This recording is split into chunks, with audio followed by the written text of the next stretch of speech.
Hello student, मेरा नाम है प्रदीप और आप देख रहे हैं special channel next computer training classes.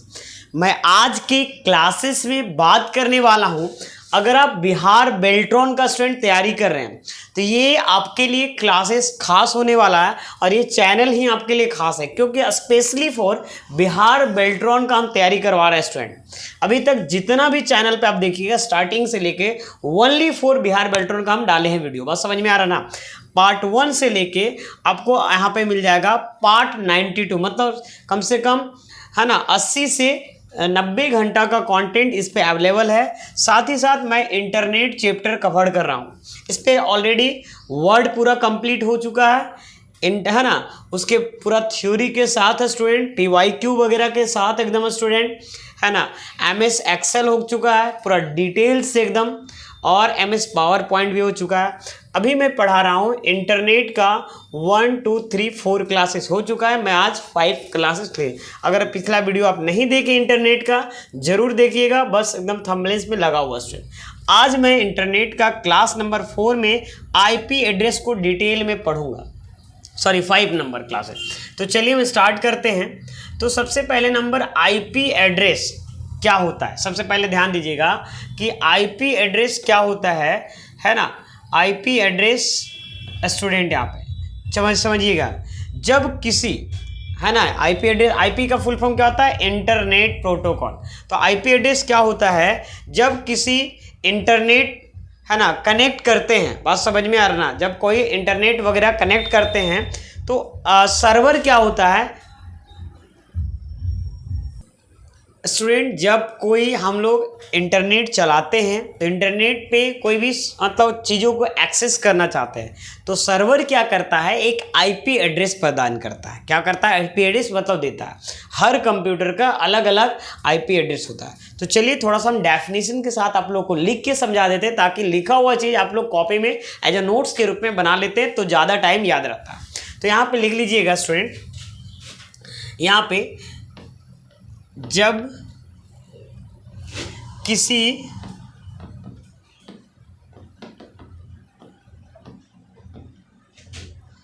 किसी इंटरनेट, अंडू ऑप्शन इसमें नहीं दिया है, जब किसी इंटरनेट साइट को एक्सेस करना हो तो सर्वर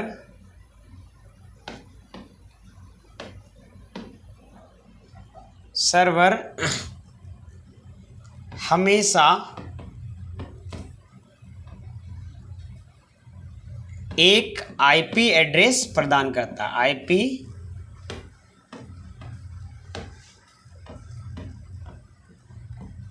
एड्रेस प्रदान मतलब देता है ना। और समझ में आ रहा है स्टूडेंट, प्रदान करता है।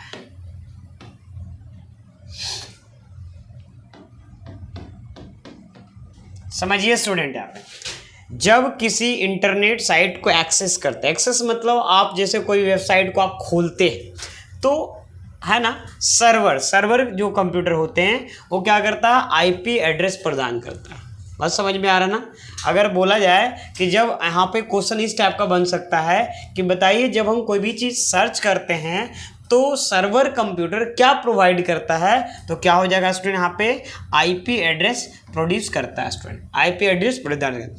यह कंप्यूटर के इंटरनेट से जोड़ने का है ना, मतलब बोल सकते हैं IP एड्रेस के लिए, मतलब एक तरह का इंटरनेट से अगर कंप्यूटर को जोड़ना है तो आपको IP एड्रेस का जरूरत पड़ता है स्टूडेंट। यहाँ पे लिख लो, यहाँ पे स्टार दे के मैं लिख देता हूँ, ठीक है।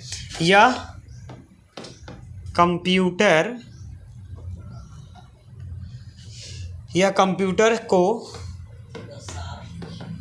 इंटरनेट से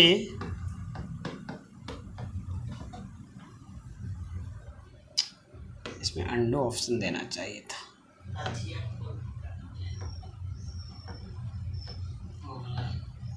जोड़ने के लिए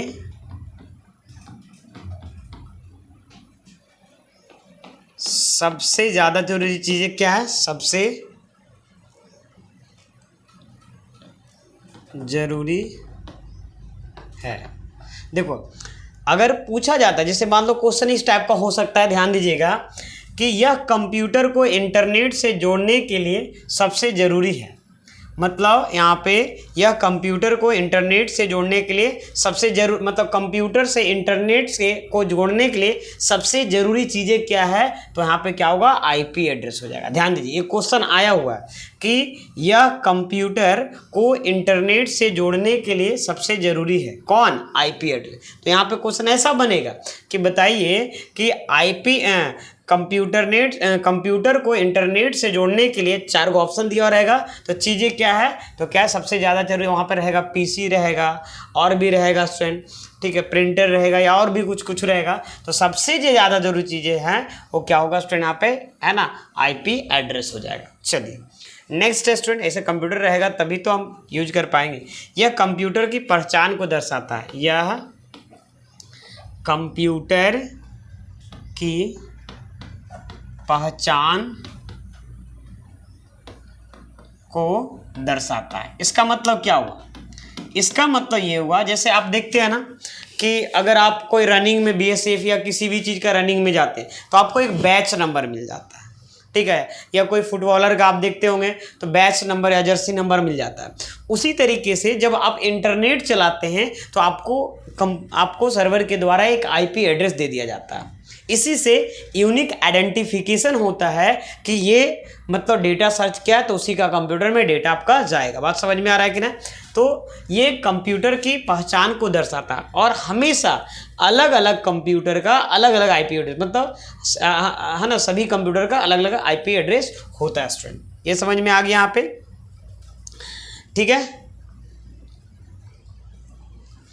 अब यहाँ तक समझ में आ रहा है स्टूडेंट। आप अगर मान लेते हैं कि सर कंप्यूटर से अगर इंटरनेट को जोड़ने के लिए तो किसका जरूरत पड़ता है? आईपी एड्रेस का। लेकिन अगर मोबाइल से जोड़ना पड़ता है तब आईपी एड्रेस नहीं, उसमें एक और है ना टेक्निक का यूज होता है, उसका नाम है स्टूडेंट 3646। मैं इसको लिख देता हूँ नोट में करके, नोट, ठीक है।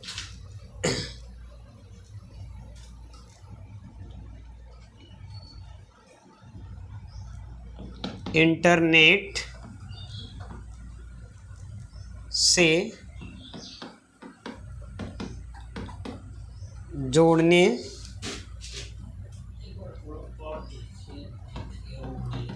मोबाइल के लिए यूज होता है। क्या यूज होता है यहाँ पे? 36 एंड 46 कनेक्शन का यूज किया जाता है।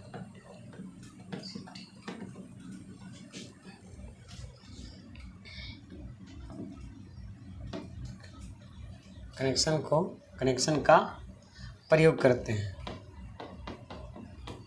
ठीक है। समझ में आ रहा है स्टूडेंट? यहाँ पे देखो, अगर इंटरनेट से जोड़ना है मोबाइल को तो आपको क्या करना होगा? 36 और 46 कनेक्शन का यूज किया जाता है। बात समझ में आए? वो फिर आईपी एड्रेस का नहीं यूज किया जाता, 36 46 कनेक्शन का यूज किया जाता है स्टूडेंट, ठीक है। चलिए, प्रत्येक कंप्यूटर का आईपी एड्रेस अलग अलग होता है। यहाँ पे स्टार दे के लिख दो, प्रत्येक कंप्यूटर का आईपी एड्रेस है ना अलग अलग होता है स्टूडेंट, अलग अलग होता है, ठीक है स्टूडेंट। यहाँ पे आईपी एड्रेस क्या होता है? अलग अलग होता है। क्लियर है यहाँ पे? ठीक है। चलिए, यहाँ तक समझ में आ गया स्टूडेंट। यहाँ पे प्रत्येक आईपी एड्रेस जो होता है ना, यहाँ पे बताया गया है कि 4 ऑक्टेट में बटा हुआ रहता है। प्रत्येक आईपी एड्रेस, जैसे आईपी एड्रेस क्या होता है सबसे पहले हम समझाते हैं, और ऑक्टेट क्या होता है, और 3 दशमलव, यहाँ पे दशमलव होना चाहिए, है ना, ये देखिए आईपी एड्रेस 4 ऑक्टेट और 3 दशमलव में बटा हुआ रहता है। क्या रहता है? ये पूछा जाता है क्वेश्चन कि बताइए आईपी एड्रेस कितने ऑक्टेट में बटा हुआ रहता है और कितने दशमलव में बटा हुआ रहता है। तो समझिए पहले, यहाँ पे एग्जाम्पल मैं देता हूँ यहाँ पे समझाने के लिए। जैसे मान लो मेरा कंप्यूटर का आईपी एड्रेस मान लो आपका है 172.135 डॉट, यहाँ पे लेते हैं 12 डॉट, यहाँ पे डॉट दिखा देते हैं थोड़ा सा बोल्ड करके, ठीक है, और 7 इस तरीके 172.135.12.7 यहाँ पे। तो यहाँ पे समझिएगा ये जो है ये आपका क्या कहलाएगा, एक ऑक्टेट, पहला ऑक्टेट हो गया यहाँ पे, ये दूसरा ऑक्टेट हो गया, ये तीसरा ऑक्टेट हो गया और ये चौथा ऑक्टेट। तो ये 4 ऑक्टेट हो, मतलब ऑक्टेट 1 हो गया यहाँ पे, इसको हम थोड़ा सा कलर चेंज कर देते हैं, ये ऑक्टेट 1 हो गया, ये ऑक्टेट 2 हो गया, ये ऑक्टेट 3 हो गया और ये ऑक्टेट 4 हो गया। तो आपको पूछा जाएगा कि बताइए आईपी एड्रेस को कितना ऑक्टेट में डिवाइड किया जाता है, तो 4 ऑक्टेट, और प्रत्येक ऑक्टेट जो है ना 8 बीट का होता है। कितना बीट का होता है स्टूडेंट, यहाँ पे 8 बीट का होता है, 8 बीट बोल सकते हैं, यहाँ पे 8 बीट का होता है। कितने 8 बीट का होता है, 8 बीट का होता है प्रत्येक, है ना। ये जो है इसको हम इस तरीके से कर देते हैं, ठीक है। ये पहला ऑक्टेट 8 बिट का, दूसरा ऑक्टेट 8 बिट का, तीसरा ऑक्टेट 8 बिट का, चौथा ऑक्टेट 8, मतलब बोल सकते हैं टोटल जो आईपी एड्रेस होते हैं 32 बिट का होता है। कितना बिट का होता है स्टूडेंट, यहाँ पे 32 बिट का होता है। क्लियर, समझ में आ रहा है यहाँ पे, यहाँ तक समझ में आ गया स्टूडेंट यहाँ पे, ठीक है ना। अब यहाँ पे समझते हैं स्टूडेंट, यहाँ पे यस, अब यहाँ तक क्लियर हो गया स्टूडेंट।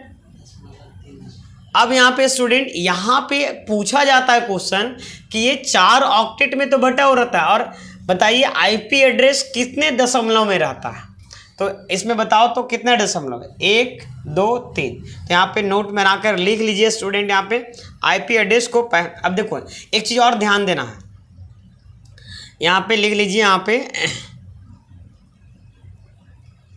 तो लिखा हुआ 3 दशमलव में बांटा रहता है, ये 3 दशमलव 1 2 3 हो गया।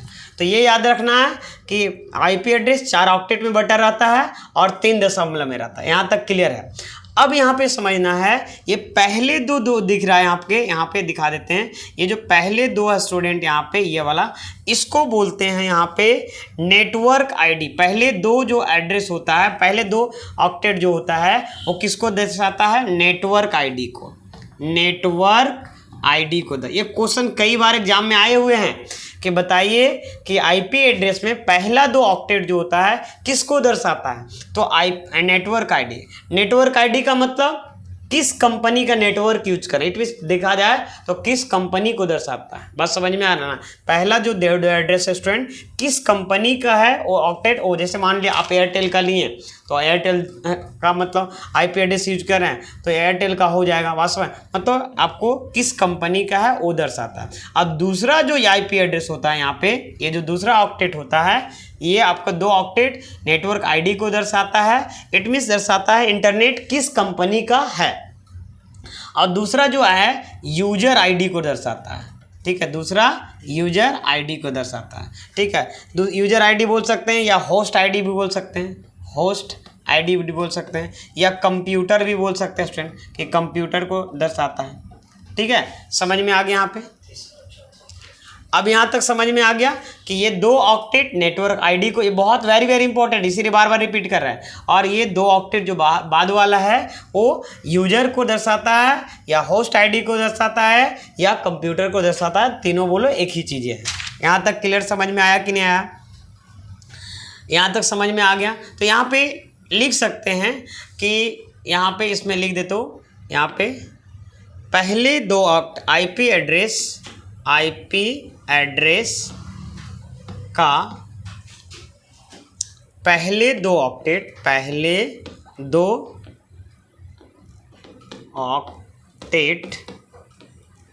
ऑक्टेट नेटवर्क आईडी को दर्शाता है, नेटवर्क आईडी को दर्शाता है, ठीक है। समझ में आ गया, पहले 2 ऑक्टेट किसको दर्शाता है स्टूडेंट, नेटवर्क आईडी को दर्शाता है, क्लियर है यहाँ तक। अब दूसरा 2 ऑक्टेट है किसको दर्शाता है, यूजर को, है ना, वो आप लिख सकते हैं, ठीक है। यहाँ पे क्लियर हो गया। अब यहाँ पे हम समझाते हैं स्टूडेंट, ये लिख लो यहाँ पे, है ना, यूजर को दर्शाता है, ये तो लिखा हुआ है ही है, ठीक है। चलिए अब यहाँ पे आईपी एड्रेस जो है ना, आईपी एड्रेस का 2 प्रकार होता है। कितना प्रकार होता है, 2 प्रकार होता है।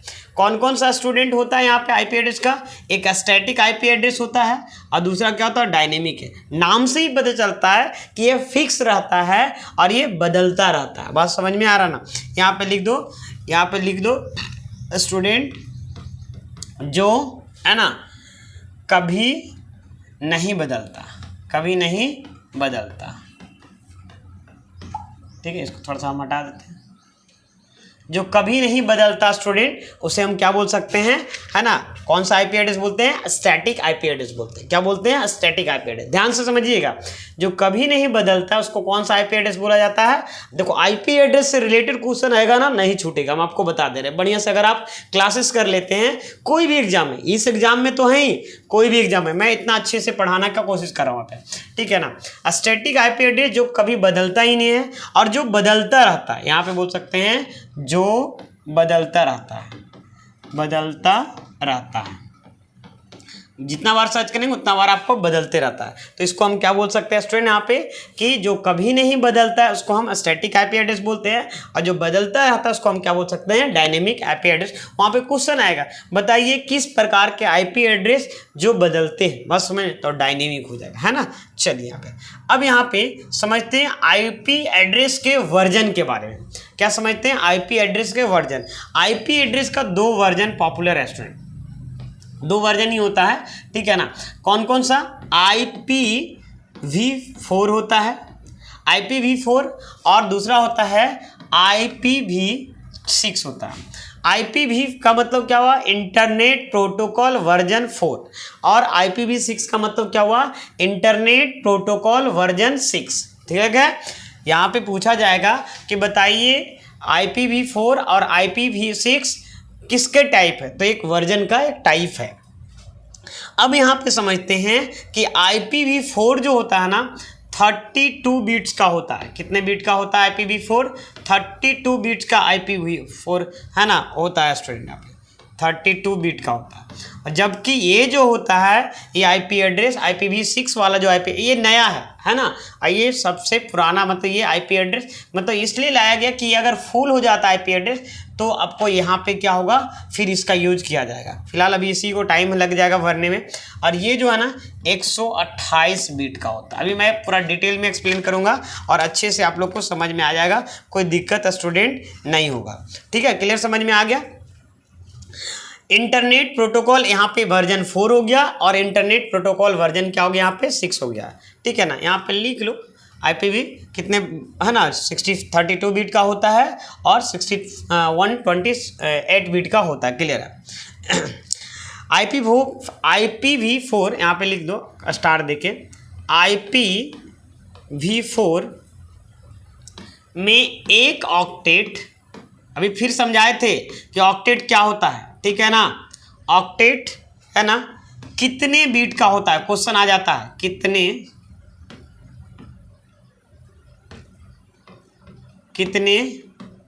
बीट का होता है। अब यहाँ पे समझो IPv है ना 4 में एक ऑक्टेट कितने बीट का होता है, तो मैंने अभी बताया था, तो कितने बीट का होता है आंसर में स्टूडेंट? यहाँ पे 8 बीट का। इस टाइप का क्वेश्चन आपको आएगा। तो IPv है ना, जैसे हम समझाते हैं, देखो फिर से 172 डॉट यहाँ पे लेते हैं 135 डॉट यहाँ पे लेते हैं 12.7। तो ये जो पहला ऑक्टेट है और ये दूसरा ऑक्टेट है, ये तीसरा ऑक्टेट है, ये चौथा ऑक्टेट। तो एक ऑक्टेट जो है ना 8 बिट का हुआ, दूसरा ऑक्टेट 8 बिट का हुआ, तीसरा ऑक्टेट 8 बिट, तो टोटल करेंगे तो कितना बिट हो जाएगा? 32 बिट होगा ना। तो ये भी पूछ सकता है क्वेश्चन में कि बताइए है ना IPv4 वर्जन के पहले 2 ऑक्टेट कितना बिट के होते हैं, तो कितना होगा? दोनों को जोड़ के बता देना है। वहाँ पे पूछेगा बताइए IPv4 में 3 ऑक्टेट कितने बिट का होंगे, तो बता देना 24, मतलब मल्टीप्लाई कर देंगे। यहाँ पे 3 ऑक्टेट पूछेगा 8 × 3 कर देंगे, तो यहाँ पे निकल 2 ऑक्टेट पूछेगा 2 कर देंगे। ऐसा भी आपसे क्वेश्चन पूछा जा सकता है स्टूडेंट, ठीक है ना। तो आईपी एड्रेस से रिलेटेड रहेगा तो कोई भी तरह का दिक्कत नहीं होगा। बात समझ में आ रहा ना? चलिए, यहाँ तक समझ में आ गया स्टूडेंट यहाँ पे। और ये भी ध्यान रखना है आईपी एड्रेस जो है IPv4 जो वर्जन है वो हमेशा दशमलव से इंडिकेट करता है, जबकि IPv6 में क्लोन से होता है। क्या होता है यहाँ पे, ये लिख लो, ये स्टार दे के लिख लो, नहीं तो गड़बड़ा जाओगे। हमेशा, है ना, ठीक है, डॉट यहाँ पे का प्रयोग होता है। IPv4 में किसका प्रयोग होता है ना, मतलब एक तरह से सेपरेटर के लिए डॉट का यूज किया जाता है, जबकि IPv6 में, है ना, दशमलव का नहीं यूज किया के, है ना, क्लोन का यूज करते हैं। क्या करते हैं स्टूडेंट, यहाँ पे क्लोन का यूज करते हैं। इसको थोड़ा सा हम इधर कलर चेंज कर लेते हैं ताकि आपको अच्छे से और भी समझ में आ जाए, ठीक है ना। IPv6 में जो होता है स्टूडेंट यहाँ पे, अब यहाँ पे देखिए IPv6 में जो होता है स्टूडेंट हमेशा दशमलव का यूज किया जाता है। और ये टोटल एक चीज़ और ध्यान दे दीजिएगा, लिख लीजिए स्टार देके इसके बारे में। IPv6 128 बिट का होता है, 128 बिट का होता है। तो ये तो काफ़ी लंबा एड्रेस हो जाएगा, हाँ हो जाएगा, है ना, इससे भी काफ़ी लंबा हो जाएगा स्टूडेंट आप पे। और ये हमेशा किससे इंडिकेट किया जाता है, हमेशा, है ना, क्लोन, ये देखिए क्लोन बोलो या अनुपात बोलो, क्लोन का यूज होता है। मतलब कहने का मतलब ये हो गया कि अगर इस टाइप का यहाँ पे अगर मान लो कि ऐसा रहेगा 172 और एक क्लोन दिया हुआ रहेगा, तो आप क्या समझ जाइएगा कि नहीं, ये यहाँ पे पूछा जाएगा क्वेश्चन इस टाइप का रहेगा, और यहाँ पे बताइए इस टाइप का रहेगा तो पूछ देगा कि बताइए ये जो है किस वर्जन का IP एड्रेस है। तो अगर इस तरह बीच में आप दिख गया तो समझ जाइएगा कि IPv6 वर्जन का IP एड्रेस है। अगर डॉट दिख गया तो आपको क्या समझ में आएगा कि नहीं, IPv क्या है, 4 का है। क्लियर समझ में आ रहा है स्टूडेंट यहाँ पे। चलिए अब यहाँ पे एग्जाम्पल के रूप में समझते हैं स्टूडेंट यहाँ पे। तो यही चीज़ आपको याद रखने आता है। ये जो IP एड्रेस जो होते हैं वो कितने नंबर, कितने अंक तक होते हैं, बात समझ में आ रही है। जैसे यहाँ पे तो 0 से लेकर 255 अंक तक होते हैं। मतलब जैसे मान लीजिए कि यहाँ पे, जैसे यहाँ पे यूज किया हुआ ना 172। अब यहाँ पे बताइए, यहाँ पे देखिए, यहाँ पे हम आपको देखो ऐसा क्वेश्चन पूछ सकता है। देखिए यहाँ पे हम आपको बताते हैं कि जैसे मान लेते हैं हम एक IP एड्रेस लिख के आप लोग को दिखा देते हैं। वन एग्जाम्पल पे 172.1 मान लो लेते हैं यहाँ पे 68 डॉट यहाँ पे 13 डॉट यहाँ पे लेते हैं 7। तो ये IP एड्रेस लिख दिए। अब यहाँ पे इसमें से 4 गो IP एड्रेस रहेगा, लेगा 172.168 डॉट, यानी तो मान लेते हैं थोड़ा सा हम चेंज करते हैं 256.13.1। तो यहाँ पे बताइए, ये आपका उसमें पूछ देगा बताइए कौन इनवैलिड IP एड्रेस है। तो ये तो सही हो सकता है, ये मतलब कोई भी IP एड्रेस कुछ भी हो सकता है, लेकिन ये वैलिड नहीं हो सकता। क्यों नहीं हो सकता स्टूडेंट यहाँ पे, क्योंकि ये जो है ना 255 तक ही होता है ना, नंबर हमें हमेशा 255 तक ही यूज हो सकता है। तो IP एड्रेस समझ में आया कि नहीं, यहाँ पे हमेशा क्या होता है 255 तक ही यूज हो सकता है स्टूडेंट, ठीक है। तो यही बोल रहा है 0 से 255 अंक होते हैं। ये भी कई बार एग्जाम में आया हुआ क्वेश्चन है, और इस टाइप के एग्जाम में क्वेश्चन आएगा तो आपसे छूटना नहीं चाहिए। बात समझ में आ रहा है स्टूडेंट यहाँ पे। चलिए अब यहाँ पे समझते हैं स्टूडेंट यहाँ पे IP एड्रेस को आगे बताएंगे DNS क्या होता है। IP एड्रेस को याद रखने का योग बनाने के लिए, जैसे मान लो कि IPv6 वाला जो वर्जन वाला IP एड्रेस है काफ़ी लंबा हो जाएगा, तो उसको याद रखने के लिए किसका यूज करते हैं स्टूडेंट यहाँ पे, ठीक है। इसको हम थोड़ा देर के लिए हटा देते हैं क्योंकि यहाँ पे कुछ हमको लिखना है। लिखिएगा यहाँ पे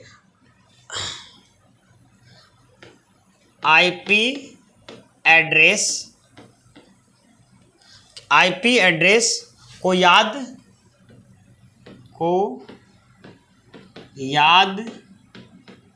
रखने योग्य बनाने के लिए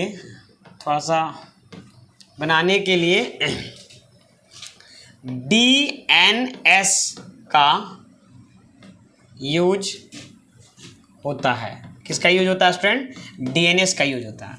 अब डीएनएस क्या होता है समझिएगा। अच्छा, इसका देखो शब्दावली बहुत ही इंपॉर्टेंट होता है स्टूडेंट। यहाँ पे शब्दावली मतलब समझिए तो इसको हम पहले फुल फॉर्म जान लेते हैं। डोमेन नेम सिस्टम, ये याद रखिएगा। पूछ देगा डीएनएस क्या है, तो डीएनएस क्या है, आईपी एड्रेस को है ना याद रखने। अब देखो आईपी एड्रेस हम लोग याद नहीं रखेंगे अगर बड़ा एड्रेस रहेगा, तो वो आपको उसके लिए किसका जरूरत पड़ता है, डीएनएस का जरूरत पड़ता है। डोमेन नेम सिस्टम होता है स्टूडेंट, ठीक है ना। ये करता क्या है डीएनएस बताइए। यहाँ पे डीएनएस क्या करता है, डीएनएस आईपी एड्रेस को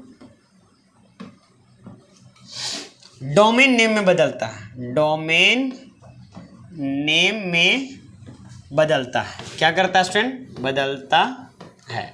ध्यान दीजिएगा स्टूडेंट, अगर आपसे पूछ देगा कि डीएनएस का काम क्या होता है, तो आईपी एड्रेस को है ना डोमेन नेम में बदलने का काम करता है। कौन, डीएनएस, ठीक है ना। मतलब यहाँ पे आईपी एड्रेस को याद रखने योग्य बनाने के लिए डोमेन नेम सिस्टम का जरूरत पड़ता है स्टूडेंट। क्लियर है यहाँ पे। चलिए इसको याद रखना है, ये वेरी वेरी इंपॉर्टेंट है और ये एग्जाम में आपको आएगा स्टूडेंट, ठीक है ना। इसमें क्या याद रखना है कि 0 से 255 अंक होते हैं। और इस स्लाइड में मैंने बताया कि आईपी एड्रेस को याद रखने के लिए डीएनएस का यूज किया जाता है। और स्टूडेंट हमने बताया कि डीएनएस का पूरा नाम होता है डोमेन नेम सिस्टम होता है। और डीएनएस है ना, डीएनएस का यूज क्यों करते हैं, आईपी एड्रेस को डोमेन नेम में बदलता है, बदलने के लिए डीएनएस का यूज करते हैं। किस लिए, आईपी एड्रेस को डोमेन नेम में बदलने के लिए, ठीक है ना। ताकि वो डोमेन नेम दिखता नहीं, सॉरी आईपी एड्रेस नहीं दिखता है वहाँ पे, बस डोमेन का नाम। डोमेन नाम क्या होता है स्टूडेंट, .com .edu। ये देखो हम यहाँ पे सम डोमेन नेम, डोमेन नेम समझते हैं क्या होता है यहाँ पे, ठीक है ना। एक चीज़ और हम बताना था कि आपका जो आईपी एड्रेस डीएनएस 1983 में आया था, ये हो सकता है पूछ देगा यहाँ पे, ये लिख दो। डीएनएस जो है यहाँ पे डीएनएस को 1983 में PAUL Paul MOCK mock patterns एक मिनट,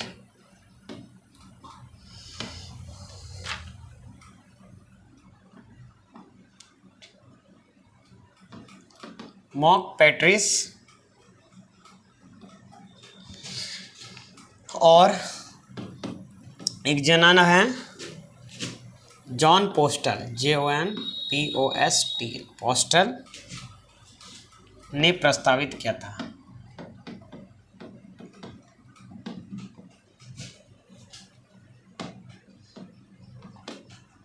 ठीक है, तो डीएनएस कब आया, 1983 में। और पॉल बोल सकते हैं मॉक पैट्रिस और जॉन पोस्टल ने प्रस्तावित किया था स्टूडेंट, ठीक है। ऐसे ये रेयर केस में है, मे भी पूछ सकता है, नहीं भी पूछ सकता है, ठीक है, लेकिन इसको हम लिखवा दिए, थोड़ा सा आया था तो।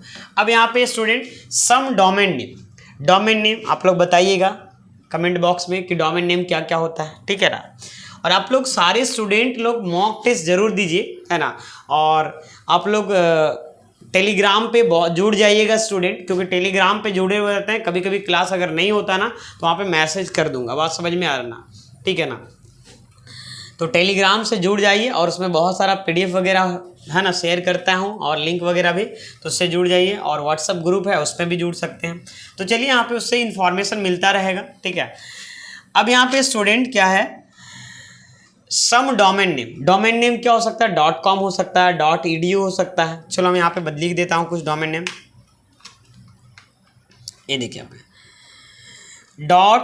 .org, डॉट यहाँ पे लेते हैं .gov, फिर यहाँ पे क्या हो जाएगा .com, फिर क्या हो जाएगा स्टूडेंट .co, फिर डॉट यहाँ पे .edu हो जाएगा, फिर क्या हो जाएगा स्टूडेंट यहाँ पे .net हो जाएगा, डॉट क्या होगा JOBS हो जाएगा। तो ये देखो ये सारे क्या हैं, डोमेन नेम है। ये क्या डिसाइड करते हैं, ऑर्गेनाइजेशन को। इसको थोड़ा सा हम कलर चेंज करते हैं। ऑर्गेनाइजेशन मतलब बोल सकते हैं संगठन, संगठन को दर्शाता है स्टूडेंट यहाँ पे, ठीक है ना। उसके बाद यहाँ पे GOV का काम क्या होता है, सरकारी संस्था को डिफाइन करता है ना, सरकारी सरकारी संस्था को दर्शाता है स्टूडेंट यहाँ पे, ठीक है ना। GOV जो होता है सरकारी संस्था को डिफाइन करता है। COM क्या होता है स्टूडेंट यहाँ पे, ठीक है ना, कॉमर्शियल मतलब बोल सकते हैं व्यावसायिक,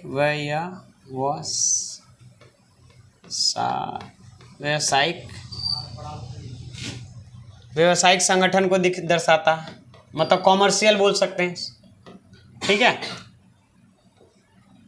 ठीक है। सॉरी तो मेरा राइटिंग गड़बड़ है। उसके बाद स्टूडेंट .com किसको दर्शाता है, .code किसको दर्शाता है स्टूडेंट, यहाँ पे कंपनी को डिफाइन करता है, ठीक है ना। .edu है ना, एजुकेशनल को दर्शाता है, एजुकेशनल बोल सकते हैं, शैक्षणिक संस्थान,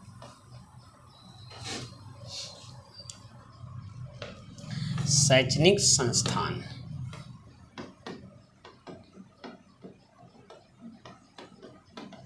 शैक्षणिक संस्थान को डिफाइन करता है, ठीक है। और .net किसको दर्शाता है स्टूडेंट, यहाँ पे नेटवर्किंग को दर्शाता है स्टूडेंट। .job किसको सरकार सेवाएं को बोल सकते हैं, ठीक है ना, सरकारी नौकरी सेवाएं। बात समझ में आ रहा। तो ये आपका क्या है, इसको हम क्या बोल सकते हैं स्टूडेंट, यहाँ पे TLD बोल सकते हैं। TLD मतलब सर टॉप लेवल डोमेन, क्या बोल सकते हैं स्टूडेंट यहाँ पे, टॉप लेवल डोमेन, क्या हो सकता है, टॉप लेवल डोमेन। लिख लीजिएगा, इसमें से आपको मान लीजिए कि इस तरीके से दे देगा और एक डोमेन नेम दूसरा दे देगा, बताइएगा कि इसमें टॉप लेवल डोमेन नेम कौन नहीं है, या टॉप लेवल डोमेन नेम किसको नहीं दर्शाता। इस टाइप का आपका क्वेश्चन पूछा जा सकता है। जैसे .in रहता है ना यहाँ पे, तो टॉप लेवल डोमेन नेम नहीं होता है, ये आपको क्या होगा, कोई कंट्री को इंगित करता है। जैसे IN रहेगा तो इंडिया को इंगित करता है, अभी बताऊंगा। UK रहेगा तो किसको, यूनाइटेड किंगडम का, US रहेगा तो है ना यूनाइटेड स्टेट का करता है। तो यहाँ पे टॉप लेवल क्या हो गया, डोमेन नेम, मतलब इसको हम शॉर्ट में क्या बोलेंगे, TLD। क्लियर हो गया स्टूडेंट, यहाँ पे टॉप लेवल क्या हो गया, यहाँ पे डोमेन नेम। थोड़ा सा हट जाता हूँ स्टूडेंट, आप लोग दिख जाएगा, ठीक है। यहाँ तक समझ में आ गया स्टूडेंट। यहाँ पे जैसे एक एग्जांपल दे देता हूँ इसको, है ना, चलो इसको तो आप लोग लिख लोगे, ठीक है ना। कलर मैं चेंज कर लेता हूँ थोड़ा सा, देखो यहाँ पे समझा देता हूँ, एग्जाम्पल के मदद से समझो यहाँ पे, ताकि आप लोग फंसो मत। यहाँ पे जैसे लिख रहा हो www. यहाँ पे रहेगा, मान लीजिए कोई भी नाम हो सकता है, मान लीजिए लेते हैं, ठीक है ना, EG खबर KHABAR.com। अब यहाँ पे .com है ना, अब यहाँ पे .com ना रहकर यहाँ पे .in रहता। देखिए यहाँ पे .com नहीं रहकर यहाँ पे क्या रहता, .in रहता, ठीक है, .in रहता। मेरा राइटिंग इतना गंदा है, ठीक है ना, .in रहता। तो .in रहता स्टूडेंट, तो इसका मतलब क्या हुआ, ये I फॉर क्या हो गया, यहाँ पे इंडिया को दर्शाता है, इंडिया, ठीक है ना, इंडिया को दर्शाता है। और जैसे यहाँ पे .UK रह सकता था, तो यहाँ पे क्या दर्शाता, यहाँ पे रह सकता था, US रह सकता था, और भी अलग अलग कंट्री रह सकता था। तो ये जो है ना, इसको हम कौन सा नाम बोलते हैं स्टूडेंट, यहाँ पे ये जो TLD हो गया, ये जो TLD है, ये आपको दिख रहा है, आपको यहाँ पे .com. ये जो TLD है, यहाँ पे TLD जो है, यह किसी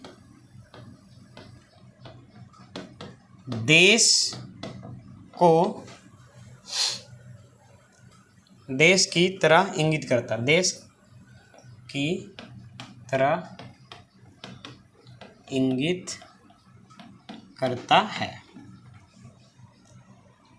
देश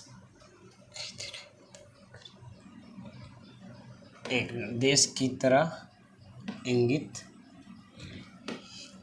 इंगित करे तो उसे क्या बोलेंगे, तो उसे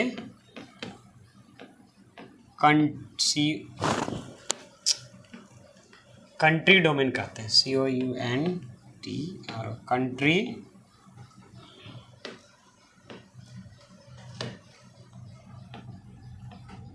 कंट्री डोमेन कहलाता है। स्टूडेंट समझ में आ गया। देखो यहाँ पे TLD या किसी है ना देश को इंगित करे तो मतलब मान लो कि .in हो गया, .UK हो गया, .US हुआ, ये क्या है किसी देश को इंगित कर रहा है। IN मतलब इंडिया हो गया, UK मतलब क्या होगा यूनाइटेड किंगडम हो गया, US मतलब यूनाइटेड स्टेट हो गया। तो ये किसी देश की तरह तक इंगित करता है तो उसे हम कौन सा डोमेन बोलते हैं, कंट्री डोमेन बोलते हैं। क्या बोलते हैं, कंट्री डोमेन। इसको .com ये सब इंगित करें इसको टॉप लेवल डोमेन, मतलब टॉप लेवल डोमेन .in अगर दर्शाता है, .UK दर्शाता है तो कंट्री डोमेन कहलाता है। और ये सब ये ऑर्गेनाइजेशन के लिए और सरकारी संस्था के लिए बहुत सारा मिलाने के लिए भी आएगा, वहाँ पे बता देगा ऑर्गेनाइजेशन रहेगा वहाँ पे मिलान करने के लिए, इस तरह का से भी रह सकता है। बात समझ में आ रहा ना। तो प्लीज़ आप इसको अच्छे से नोट्स जरूर बनाइएगा स्टूडेंट, थोड़ा सा मेहनत तो करना होगा स्टूडेंट, और मेहनत करेंगे तभी आपका सही रहेगा। अब यहाँ पे लास्ट चीज़ एक है ना, इंटरनेट पे इस्तेमाल लैंग्वेज, मतलब अगर इंटरनेट पे जो यूज होने वाला लैंग्वेजेज है वो कौन सा स्टूडेंट, यहाँ पे 2 मिनट और लूँगा आपसे, ठीक है ना। पहला लैंग्वेज का नाम है स्टूडेंट HTML। HTML का फुल फॉर्म क्या होता है, हाइपर टेक्स्ट मार्कअप लैंग्वेज। क्या होता है, हाइपर टेक्स्ट मार्कअप लैंग्वेज, ठीक है ना। और एक और है जो है PHP, है ना। क्या होता है, PHP। ऐसे PHP का अगर यहाँ पे देखो अभी तो फुल फॉर्म अलग होता है, लेकिन पुराना नाम होता है पर्सनल होम पेज होता है, पर्सनल होम पेज है, ये पुराना नाम लिख लीजिएगा, बगल में लिख दीजिएगा। यहाँ पे हम दूसरा नाम चेंज थोड़ा सा ले लेते हैं, पुराना नाम। बात समझ में आ रहा है, ये पुराना नाम कौन है, पर्सनल होम पेज। ऐसे इसका नाम हो जाएगा स्टूडेंट यहाँ पे प्री हाइपर टेक्स्ट प्रोसेसर, ठीक है, प्री हाइपर टेक्स्ट प्रोसेसर, ठीक है स्टूडेंट। यहाँ पे तो इंटरनेट पे यूज होने के लिए कौन सा लैंग्वेज रहता है, HTML, और क्या होता है PHP। इसका पुराना नाम क्या है, पर्सनल होम पेज, या नहीं तो इसको बोल सकते हैं, है ना। पूछेगा अगर पुराना नाम तो ये जवाब देना, अगर नहीं कुछ पूछेगा तो इसको आपको प्री हाइपर टेक्स्ट प्रोसेसर, ऐसे हालांकि पी से स्टार्ट हो रहा है तो यहाँ पे समझिए प्री हाइपर टेक्स्ट प्रोसेसर, ठीक है ना, समझिएगा। क्लियर है, यहाँ तक समझ में आ गया स्टूडेंट यहाँ पे। तो इस तरीके से आपको आज की क्लासेस में बहुत ही डिटेल से मैंने समझाया।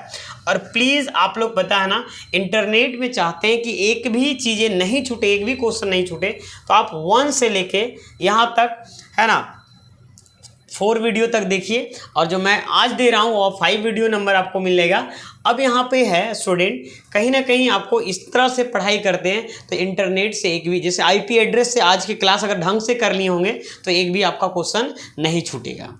अगर एक बार में नहीं समझ में आया होगा तो 2 बार वीडियो को रिपीट करके जरूर देखिए और नोट्स को डिटेल से ढंग से बनाइए स्टूडेंट, ठीक है। तो यहाँ तक समझ में आ गया। और PYQ को बार बार पढ़िए स्टूडेंट। यहाँ पे अगर आप चाहते हैं कि CBT मेरा एकदम 110% निकल जाए, ठीक है ना, वो आपको निकल जाएगा स्टूडेंट। और कुछ बच्चे पूछ रहे थे कमेंट सेक्शन में कि एग्ज़ाम कब होगा, एग्ज़ाम कब होगा, एग्ज़ाम कब होगा। एग्ज़ाम का स्टूडेंट ऑफिशियली कोई नोटिस अभी तक नहीं आया है। मैं कैसे भी कुछ भी बता दूं कि इतना तारीख के एग्ज़ाम होगा, इतना तारीख के नहीं होगा, लेकिन उम्मीद समझते हैं ना कि ये मंथ लास्ट तक एग्ज़ाम होगा। अगर इस मंथ लास्ट तक और नेक्स्ट मंथ के फर्स्ट वीक तक अगर एग्ज़ाम नहीं हुआ तो फिर आपका नवंबर और दिसंबर, पिछले साल जैसा 2019 में क्या होता, नवंबर दिसंबर में हुआ था, तो उस तरह चला जाएगा, ठीक है ना। झूठे बात करके आप लोग को बरगलाना नहीं है। बात समझ में आ रहा ना, कि अगर इस महीने के लास्ट तक अगर नहीं होता और नेक्स्ट मंथ के फर्स्ट वीक तक नहीं होता तो फिर एक ही बार नवंबर दिसंबर तक एग्ज़ाम का डेट चला जाएगा स्टूडेंट, ठीक है ना। तो कमेंट सेक्शन में ज़रूरी सवाल पूछिए स्टूडेंट। और ये वीडियो अगर काफ़ी अच्छा लगा होगा तो प्लीज़ स्टूडेंट आप लोग लाइक करिए। अगर चैनल पे नए हैं तो प्लीज़ सब्सक्राइब करके बेल आइकन ज़रूर प्रेस करिए। और मॉक टेस्ट स्टूडेंट आप लोग ज़रूर दीजिए। मॉक टेस्ट आपको इस चैनल, मतलब आपको नेक्स्ट कंप्यूटर एप्लीकेशन को देना है, 48 रुपीज़ का है मॉक टेस्ट। और भी जो मतलब मॉक टेस्ट का सीरीज है वो आने वाला है स्टूडेंट। यहाँ पे जल्द से जल्द मॉक टेस्ट दीजिए स्टूडेंट। थैंक यू, मिलते हैं कोई नेक्स्ट वीडियो में।